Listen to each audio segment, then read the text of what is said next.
Starting in the 70s, but yes, it is humid out there once again. Be prepared for that, but more so, be prepared for some rain. Live from KSAT 12, Good Morning San Antonio starts right now. Good morning, everyone. It is 6 a.m. and it is Wednesday, May 1st. Yes, we made it to May. Thank you for starting your morning with us. We made it to a new month. Now this morning, there is a major construction underway right now on the northeast side. This is all part of a massive expansion that stretches from the airport to past Schertz. So our RJ Marcus is live out there. He's been there all morning with more details. Good morning, RJ.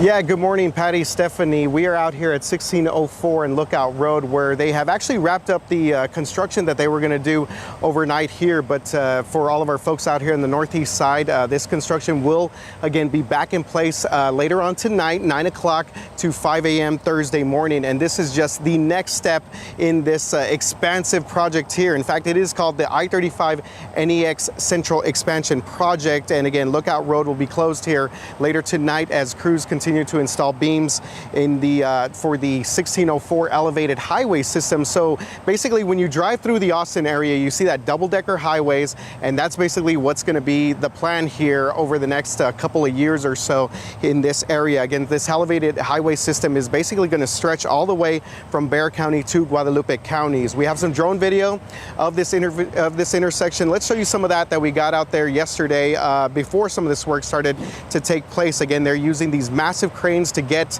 some of those beams installed for those elevated highways. And this project in general is a 9.5 mile stretch that runs all the way from 410 North near the San Antonio International Airport and Nacogdoches all the way up and down I-35 to FM 3009 in Schertz. TxDOT is also adding some HOV lanes.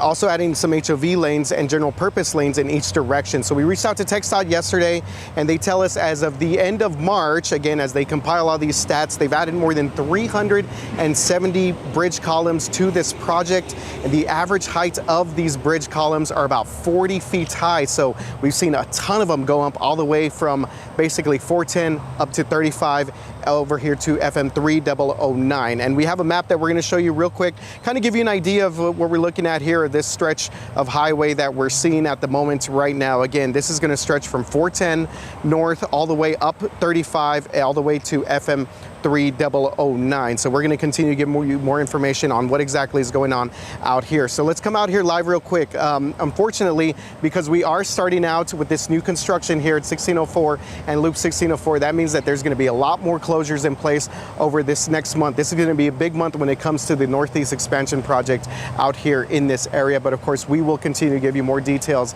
online and on social media as we get them from TxDOT and from the construction crews out here. So again, we are out here live 1604 and Lookout Road on the northeast side. Let's send things back out there to Mike in the studio because starting to feel a lot more of that humidity out here, Mike. Hey, you can kind of see a little glistening out there a little bit, and there may actually be a couple of spots of some mist. I saw some on some of the TransGuide cameras earlier this morning, so there could be some damp spots on the roads. Starting off like yesterday and the day before that as well. And you can see just that haze out there. At least we can make out the skyline looking from our camera down there at Brook City Base. Visibility, 3 miles now, Kerrville, 7 to Bernie Stage. Bernie Stage was just down to right around 3 miles or less than that. 10 minutes ago, so it has improved. I mean, this is an unusual situation. Visibilities go back and forth. A little bit fog is showing up around Castroville, heading out 90 in toward Uvalde as well. Low mid 70s around here. 10 degrees on average or more above the normal low temperature. Later on this afternoon, we do have that threat for severe weather with the lowest threat, San Antonio over toward Uvalde, Del Rio, Eagle Pass. Then that gets bumped up into the hill country, and then even further up to the north and to the northwest is where a very good threat for severe weather is. So it diminishes the further south you go. We're looking at the chance for high winds as well as hail. And then also on top of that, or along with that, I should say, some fairly hefty downpours can be expected because we have all this moisture in the atmosphere, and it's just going to get kind of squeezed out by some of these storms. So we'll have a little bit of drizzle, mist, some patchy fog around here. Again, not widespread like we've had the past couple of days.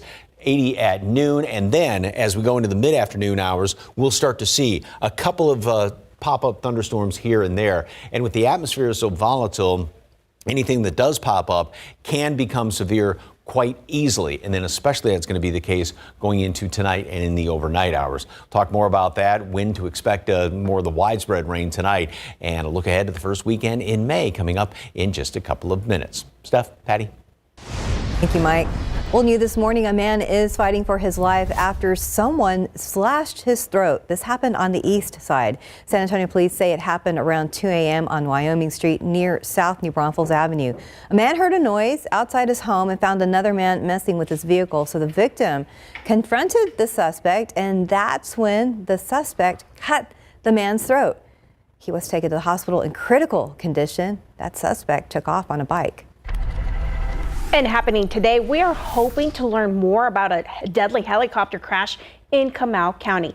The NTSB is expected to give an update on this incident sometime this morning. This comes as we wait to learn the names of the two men who died. Now, here is a map of where that helicopter went down on Monday. It happened on Lantana Ridge, that is in Comal County, between Spring Branch Road and Highway 281. Right now, investigators are trying to figure out why this crash happened. We have new details on a lot of questions this morning after a Walmart employee was run over by a car on Monday night. She survived, but is still recovering. San Antonio police tell us that 20-year-old Gabriel Arredondo Rosas was driving the car that ran over the 49-year-old woman. This happened in the Walmart parking lot near Loop 410 and Rigsby. Although officers tell us that Rosas was intoxicated, they didn't tell us whether that was from alcohol or drugs. Rosas is facing intoxication assault and other charges.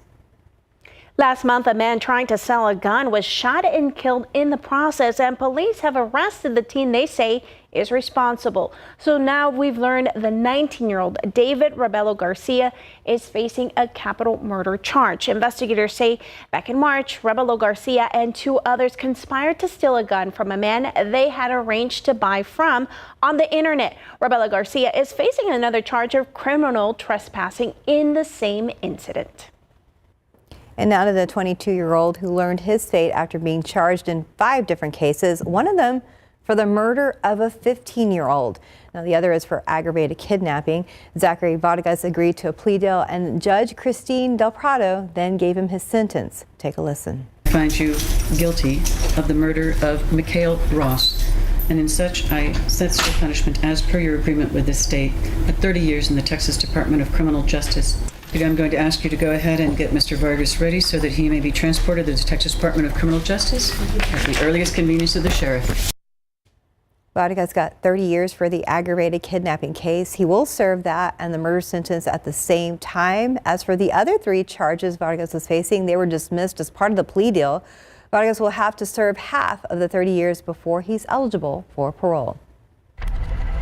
In your morning headlines, police in New York City say they've cleared a building at Columbia University that was taken over by protesters for 20 hours. Nearly 50 people were arrested, as ABC's Perry Russom tells us is a sign of what's happening across the country, including at UCLA, where a chaotic scene unfolded overnight. New York City police inside Hamilton Hall at Columbia University, searching for protesters who took over the building. Officers getting inside multiple ways, including using this SWAT truck to get in through a window on the 2nd floor. Dozens of people arrested, with protesters chanting outside. Free the students! Free the students! More demonstrators arrested after the scuffle with police. The decision for police to move in came with the request of Columbia's president. In a letter to police, she writes, "The building occupation, encampments, and related disruptions pose a clear and present danger." These once peaceful protests are being exploited by professional outside agitators. Columbia is one of several colleges and universities around the country seeing demonstrations, including here at UCLA overnight, where pro-Israeli demonstrators surrounded a pro-Palestinian encampment.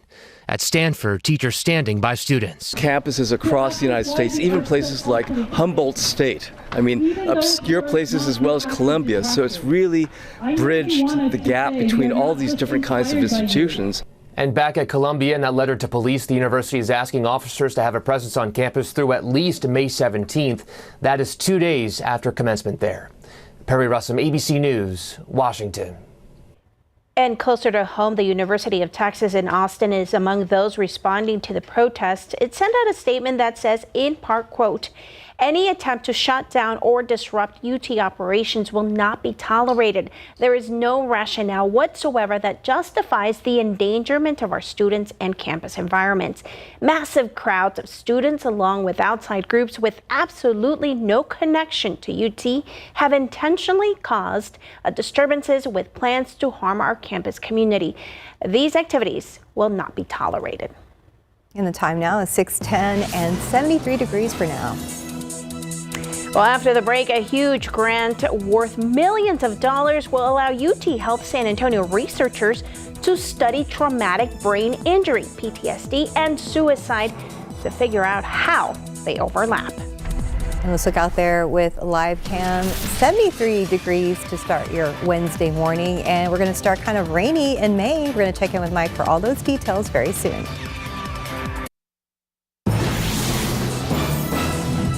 PTSD, suicide, and brain injuries plague our military and veteran communities. Local researchers are taking action. 8 new studies were just funded to research how we can best treat those conditions.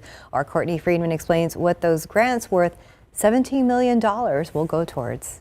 Interestingly, Dr. Alan Peterson is an Air Force veteran who was deployed 3 times. It was in Iraq in 2004-05. That's when I realized the needs to address the psychological wounds of war. He landed at UT Health San Antonio doing incredible research to help people like those he served with. He's now a professor of psychiatry and behavioral sciences and director of the Strong Star Consortium, a collection of national researchers studying the psychological health of active duty military members and veterans. Strong Star was just granted $17 million for 8 individual studies under the same umbrella. 2 of those studies are on PTSD, 1 on traumatic brain injury, 3 on suicide, and 1 long-term follow-up of people who have gone through therapy. We're working together, we're asking separate questions and not duplicating, but we're also asking similar questions of our patients so that we can combine and compare across studies. For example, explosions during combat that cause brain trauma can also cause psychological trauma, meaning there's a need to study how to treat both at the same time. Same goes for the connection between PTSD and suicide. Just treating the PTSD may or may not reduce the suicide risk, so we're looking at this combination of these treatments. One of these studies will look at possible success of combining short-term medication and long-term therapy for suicide prevention, just one piece of a larger military mental health puzzle. Courtney Friedman, KSAT 12 News. Well, these studies are scheduled to start in September and will likely take about 4 years. Now, if you saw that story and you're looking for treatment or want to participate in a clinical trial, head to strongstar.org. And time now, 6:16. Let's look out there with TransGuide this morning. The big story of the day, that holdup there at I-35 at Waltham. It's actually gotten worse. Yeah, it is so slow. The flashing lights are kind of gone, but the traffic and the red lights there, the brake lights, right there. Yeah, we're going to be getting a check-in again with RJ Marcus in the second part of this newscast for an update on the project on the northeast side. It's an expansion project over there. Which you never know, that may be part of all of that big mess out there. So quick shout out to the kindergartners from San Antonio Academy. Kind of an annual tradition that they come to visit, put them on the 9 o'clock show, and shout them and everything. They and were always great. Send handwritten thank you notes, which is great thing to do. With drawings. And I was just, with drawings in them and everything. And, they do all this and they draw. A lot of them like to draw the picture of the tower out back when I show them that. But I was thumbing through them this morning, and this one kind of caught my attention here. Mr. Osterhage, thank you for telling us, for letting us be on TV. Anywho, do you wear a wig? I know a lot of you guys are asking that. No. But how cute. It got all of us cracking up this morning. That's so cute. Well, and it's cute, that little drawing on that one. It's a little star. I'm not sure if he's holding an envelope to deliver to you. Deliver the good news of your wig. Deliver the good news of your wig. It is real. It is real. How cute. Yeah, so they love love all these cars. You got a lot of reading to do today. I know when I get the thank you notes there. So that is really nice. Well, they were great visitors. They were very well behaved. They paid attention. They were interested. And I mean it's a young age, but they did well. They did fantastic. So. Gotta take care of my wig here too. Anyways, I love that. All right. And speaking of school, let's roll the bus. Did I remember to put the bus in here? And well, maybe not. Well, I see the books over there. Maybe. Yeah, I see the books. Okay, bus didn't work this morning. So, all right, take a look outside, and you can see it is kind of a hazy morning out there. Just all that humidity hanging in the atmosphere right now, and temperatures are averaging 10 degrees above normal. Not a heck of a lot in the way of fog. Some up there heading in toward Kerrville right now, and then even further out to the north and west, even over toward Rock Springs. We take a look at the 6 to 10 day outlook from the Climate Prediction Center, and this is going into next week.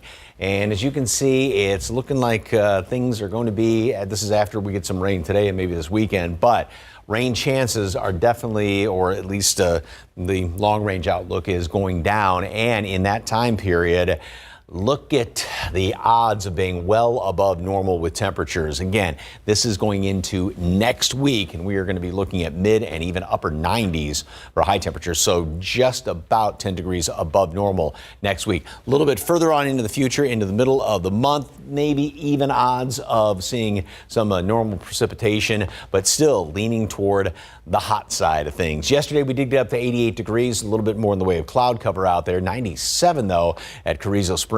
And then today, temperatures will be down somewhat thanks to the cloud cover as well as some of those rain chances out there. Here's the computer model, and we'll have a couple little sprinkly showers here or there this morning going in toward noon. Not a lot, but then by later on this afternoon, as the atmosphere heats up a little bit more, it's very, very volatile out there. We're going to be seeing some of these thunderstorms developing. And again, anything that pops up as far as a shower or a storm can really develop quite easily once it gets going because the atmosphere is so volatile, and just the afternoon heating is going to be adding to that. We go in toward dinner time, a few more of these cells are going to be popping up. And again, even though not everything's filled in, any one of these could be on the strong, potentially severe side. But then we're going to start to see this line developing later on tonight and in the overnight hours with some of those heavier downpours. And also take note that the majority of everything is further up to the north, and then going into early tomorrow morning, well up there to the northeast of Austin. So first of all, up in the hill country is where the better threat for anything strong to severe. High winds, hail are going to be the biggest threats, and then along with that, potentially some heavy downpours. But then there is also the severe threat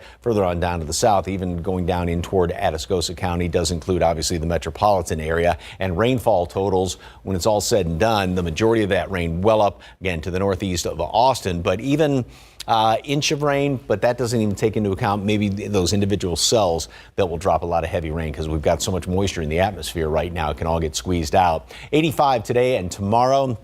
Those few thunderstorms, more overnight tonight in the early morning hours tomorrow. And then it'll just be, one or two of them here or there, Thursday, Friday, maybe Saturday, Sunday. And then look at that. We get back up into the low 90s by Sunday in the first part of the week, mid and upper 90s, and still plenty of humidity going into next week. More after this. Stick around. When your child has moderate to severe eczema, it's okay for them to show off. Show off their clearer skin and noticeably less itch with Dupixent. Because children 6 months and older with eczema have plenty of reasons to show off their skin. With Dupixent, the #1 prescribed biologic by dermatologists and allergists, they can stay ahead of their eczema. It helps block a key source of inflammation inside the body that can cause eczema to help heal your child's skin from within. Serious allergic reactions can occur that can be severe. Tell your doctor about new or worsening eye problems, such as eye pain or vision changes, including blurred vision, joint aches and pain, or a parasitic infection. Don't change or stop asthma medicines without talking to your doctor. Show off to the world. Ask your child's eczema specialist about Dupixent.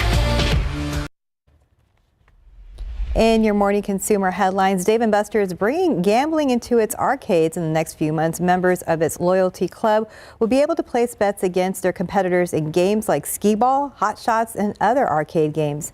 The wagers will be managed through the Dave & Buster's app. Your Instagram will look a little different soon. Instagram is changing its algorithm to highlight content from smaller original creators. The changes follow criticism that their content was being crowded by those with larger followings and those that share reposted material. The changes will be put in place over the next few months. And Yelp has announced a new AI-powered chatbot to help users connect with businesses. It collects data about a user's problem and links them to relevant professionals who can help. The feature is rolling out on the iPhone and will expand to Android later in the year. Time right now, 6:26, 73 degrees out there on this May 1st. We're out there with TransGuide. Again, it's like a parking lot there at I-35 at Waltham, so we hope you don't have to travel that way, or you could take another route this morning. Again, a lot of construction going on the northeast side of town. We'll be right back.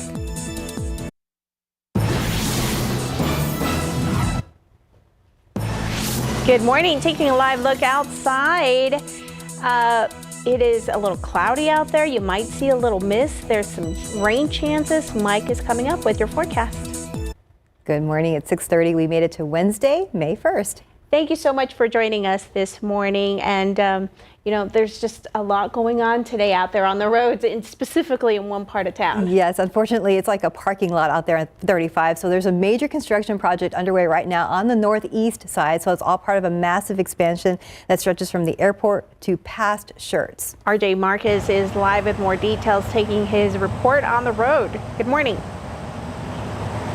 Yeah, good morning, guys. Yeah, definitely traffic on the road this morning. And real quick, just to give our viewers a quick update on what's going on 35 northbound at Waltham Road. Of course, traffic is right now backed up to Eisenhower Road. Just got off the phone with TransGuide. They said that crews told them that, yes, it has taken them a little bit longer to clean up the construction there, but they are picking up barrels, and hopefully they could get that done within the next 15 or 20 minutes or so. So that's just a quick update on what we've been seeing throughout the morning there, I-35 Waltham and the 410 area. But we are actually out here at 1604 and Lookout Road because we're starting basically the next step of the I-35 NEX Central Expansion Project. Now, fortunately, work has actually wrapped up out here. You can see behind me, all the crews have actually gone home for the morning. But again, this intersection will be closed again later on tonight. Crews are installing beams here for an elevated highway system that will basically stretch from Bexar County all the way to Guadalupe County. Now, we've been showing you some of this drone video that we got yesterday. A couple of our photojournalists, Adam Barraza, Adam Higgins, came out here yesterday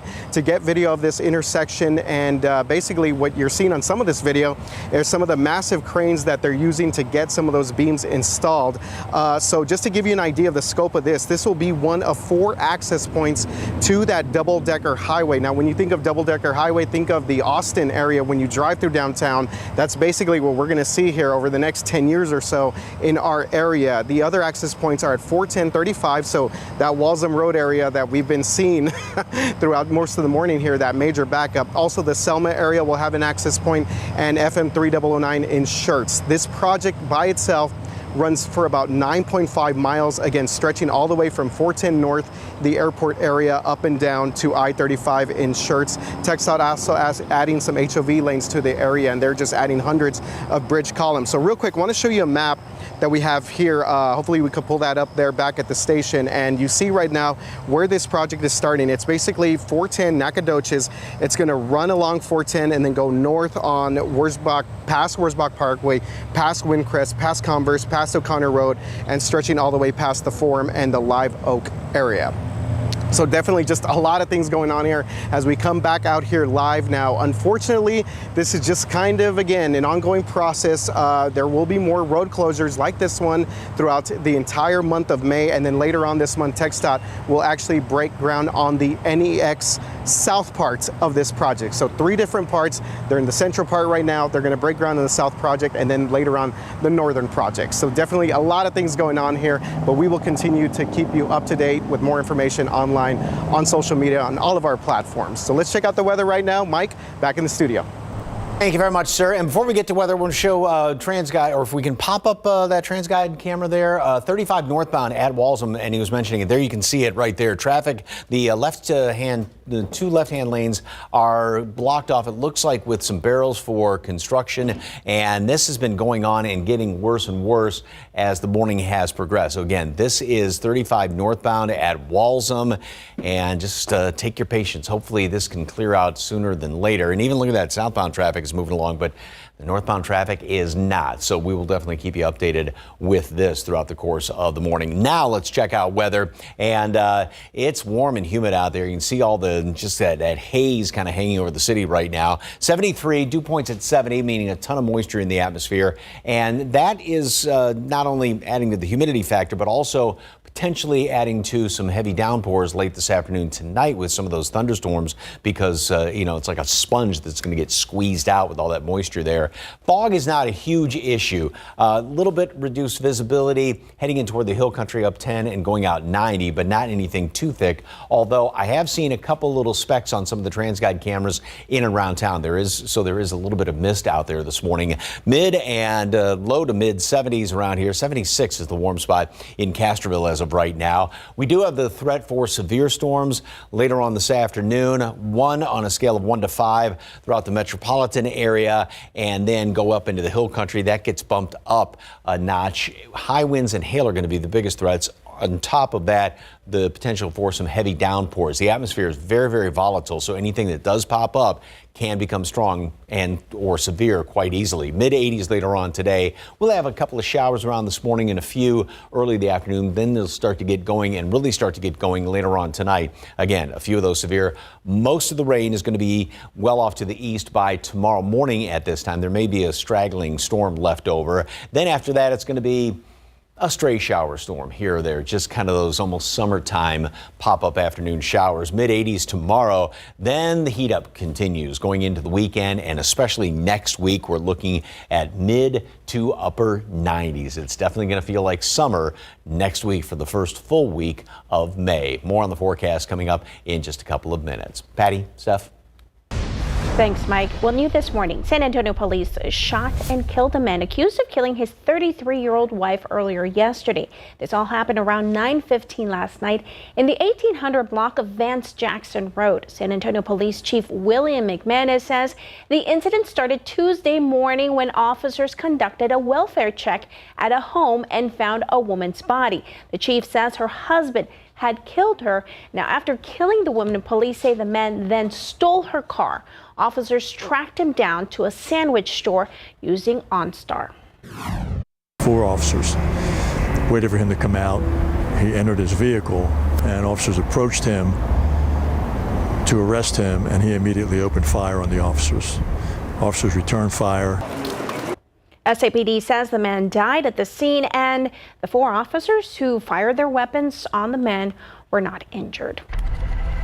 As it turns out, there were more violent incidents during this year's Fiesta celebrations, and they all happened at one location, Market Square. And coming up this weekend, more people will be at the same spot for Cinco de Mayo celebrations. Our John Paul Barajas tells us how police plan to keep everyone safe. Sunday morning's deadly shooting brought chaos and panic at Market Square. Days later, we found a very different scene, but the people who work here haven't forgotten about this weekend. What were you thinking when you were so close, I asked? The nerves. When I heard the gunshots and people running, what I did was leave everything to try and protect my life, he said.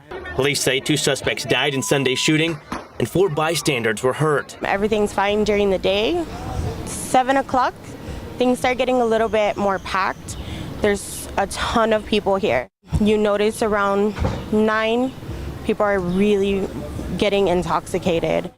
At 11 o'clock Saturday night, police arrested a man with a semi-automatic rifle at Market Square. That happened about an hour before Sunday's deadly shooting, and there were other problems. A week earlier, on Saturday, April 20th, SAPD says officers heard a gunshot at a music stage under I-35 near Market Square. They arrested a man who was found with a gun. And then on Monday, April 22nd, police arrested someone for throwing an object at an officer and cutting his nose. Officers also arrested another person for punching an officer as they broke up a fight. Police said they issued several people citations for fighting. Market Square, unfortunately, has become notorious during Fiesta. Last year, there was a shooting. This year, there was several incidents and another shooting. Just your thoughts on that? We close early to avoid anything happening to us. Police Chief William McManus has promised additional safety measures next year, but it's unclear what those will be. Police Chief McManus has already mentioned a few of those things. Don't expect to not be checked, your bags and things like that, in this event next year. But they're going to give us a full slate of recommendations. John Paul Barajas, KSAT 12 News. Well, looking ahead, KSAT is changing over to Next Gen TV on Monday, May 6th. You can watch KSAT on cable, streaming, or satellite. If you have that, you're okay. But if you don't have to do anything, you can go ahead and just watch us. But if you have an antenna, you will have to rescan your TV to see KSAT once we make that switch. So we're planning to do that next Monday at 2 p.m. So if you have Next Gen TV questions, you can scan this QR code for more information. It's going to take you to a section of our website dedicated to all you need to know. And today's your chance to give a pet a new home. San Antonio Pets Alive is reducing its adoption fees, and these are just some of the pets looking for forever homes. Starting today through May 15, you can adopt a dog, a cat, a puppy, or kitten just for $25. Remember, all pets at SAPA are vaccinated, microchipped, and spayed or neutered. I like looking at all the pictures. I know, they're so cute. Makes you want to get one. But yes. Time now 6:40 and 73 degrees for now. A study by the CDC reveals only 65% of women over the age of 50 are getting screened for breast cancer. After the break, what local doctors are urging women to ask their health providers. And let's look out there with live cam. We're starting humid again. That's kind of been the trend for this week, but we are expecting rain today and kind of throughout the week here and there. We're going to check in with Mike for all those details coming up. Breast cancer is the most commonly seriously diagnosed cancer among women in the U.S. each year. However, a new study finds that only 65% of women over the age of 50 are getting the recommended screenings. A study by the Centers for Disease Control says there's a lot of factors as to why that is, like social isolation, socioeconomics, and not having a ride to the clinic. The CDC study found that this has been the trend for other previous studies as well. 40,000 women die in the U.S. each year from breast cancer. According to the CDC, doctors say a mammogram, although temporarily uncomfortable, could help with early prevention and reduce the number of deadly cases. Minority women are more likely to die from this type of cancer. Dr. Joseph Sutcliffe with Baptist Hospital urges women who don't have insurance to ask their medical providers about other options. We'll also do things such as a payment plan, just basically installments over a 6-month time period. So what may make a prohibitive cost very manageable for even patients that don't have insurance. And then we also partner, when needed, with some of the community philanthropic organizations such as Susan B. Komen Organization, American Cancer Society, the Pink Warrior Advocate Group, are also able to get in and assist women that have financial needs that they need assistance with. And as you heard, there are many local hospitals and medical organizations that team up with nonprofits to help provide mammograms at a low cost or maybe even free. One local health provider has the cost of a mammogram costing just under $200. And May is Women's Health Month, so what a better way to tell the women over 40 that you care about them and remind them to take that test. For sure. It was a good story, by the way. Time now 6:45. Let's look back out there with TransGuide. It's been a mess there at I-35, and this is over here, the shot at I-35 at Walsham. And so this is due to construction, and it looks like 2 of the lanes have been cleared, but 2 are still blocked, and this is headed north. Kind of a big problem there. Yeah, it looks like it's not even moving. They're not even moving right now. Yeah, I was going to say, when we started this half hour show, that picture, at least that was kind of creeping along. But now, yeah, not a good situation. Also, I've seen a couple little specks on some of the TransGuide cameers, a little bit of mist out there this I thought morning. It was just my eyes, but it is. Okay, thank you for confirming that. Thank you, because I thought it was mine too. So it is definitely, hazy, humid out there this morning. We have temperatures that are averaging about 10 degrees above normal. And it almost looks as though this picture has gotten a little bit fuzzier just over the course of the past half hour to 45 minutes with all this moisture around here. Fog is not a huge deal. We are running into spots of it, though.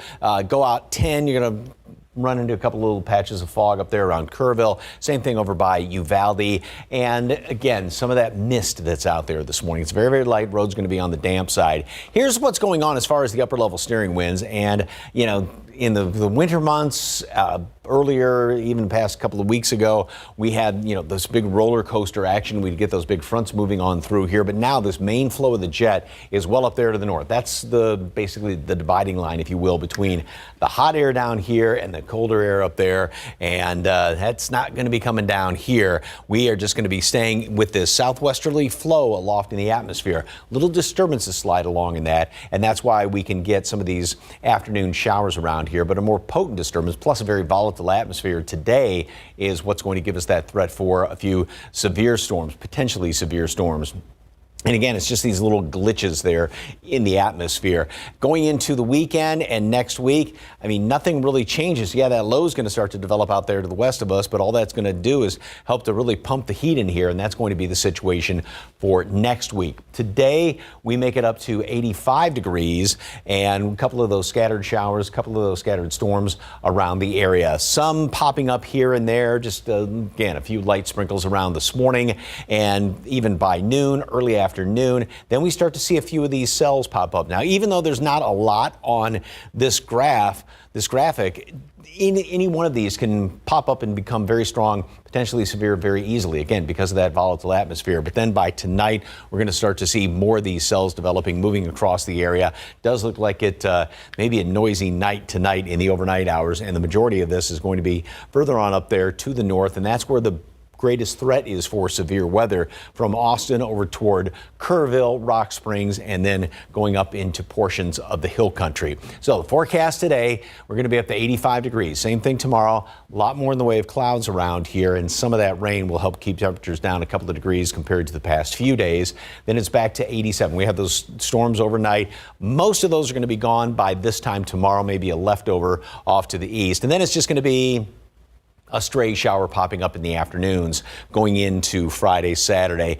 Temperatures start to get cranked back up. 90 on Sunday, 92 on Monday, and mid and upper 90s by the middle portion of next week. We're going to wrap things up in just a couple of minutes. Stick around. All right, here's a reminder. Don't forget to get your tickets to our first ever Texas Eats Food Festival. It's on Mother's Day weekend, May 11th at Smoke Barbecue. 20 local chefs will be there offering samples of their food, and it all benefits the San Antonio Food Bank. Just scan the QR code on your screen for tickets or go to texaseatstv.com for more information. And we are getting down to our final educators of the month. And later this morning on GMSA at 9, we're going to introduce you to April's honoree. He is a teacher at Harlandale High School and is proud to teach in the community that he knows and loves. So I got a chance to meet him and learn what his students say is so special about him. Plus, it's a new Science with Sarah. Sarah Spivey and David Sears will be out at Thousand Oaks Elementary this morning making balloon hovercrafts with some 5th graders there. So tune in for that and much more on GMSA at 9. Should be fun. Well, time now 6:53. Let's check back with RJ about that huge expansion project on the northeast side. Yeah, that's right, Stephanie and Patty. We are actually at the intersection of Lookout Road 1604, where fortunately the work here has wrapped up for the day as crews behind me have went ahead and gone home. What they're doing is that they are installing beams in this area, so they will be back out here later tonight, 9 o'clock through 5 a.m. Tomorrow morning. So we also have drone 12 video of some of the work that they're doing out here in this construction area. And again, this is all for this 9.5 mile elevated highway system. That's a stretch of 9.5 miles that's going to stretch basically from Bexar County to Guadalupe counties.